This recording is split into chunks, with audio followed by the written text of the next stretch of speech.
السلام عليكم ورحمة الله وبركاته.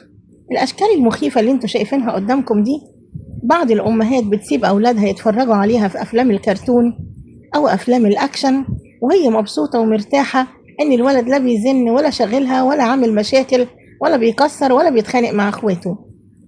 هي لو عرفت إن خناقته مع إخواته أو تكسيره أو حركته في البيت أرحم بكتير جدا من اللي بيشوفه، لأن اللي بيشوفه ده عبارة عن أفكار، سواء كانت أفلام أكشن أو رعب.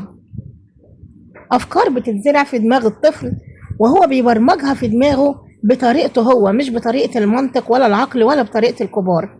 علشان كده بعد فترة بسيطة جدا من مشاهدة الأطفال لأفلام الرعب أو أفلام العنف بيحصل عندهم مشاكل واضطراب سلوكي زي التأتأة أو الخوف أو الرعب، فقدان الثقة بالنفس، التعلق الزائد بالأم لدرجة إن بعض الأطفال ما بتحبش تنام غير في حضن أمها.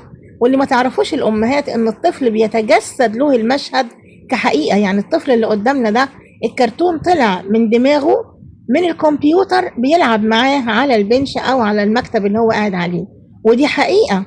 حقيقة إن الطفل بيتمثل أو بيتخيل إن كل المشاهد اللي بيشوفها دي حقيقية، لدرجة إن هو ممكن يخاف من الدولاب، لأن هو شاف مثلا شركة المرعوبين المحدودة وشاف إن البنت بيطلع لها العفريت من الدولاب بالليل. أصبح ابنك بيخاف من الدولاب وبيخاف من أوضته بالليل، لأن الطفل ما يعرفش الفرق بين الحقيقة وبين الخيال، بياخد كل المشاهد اللي بيشوفها ويحولها لمشاهد حقيقية.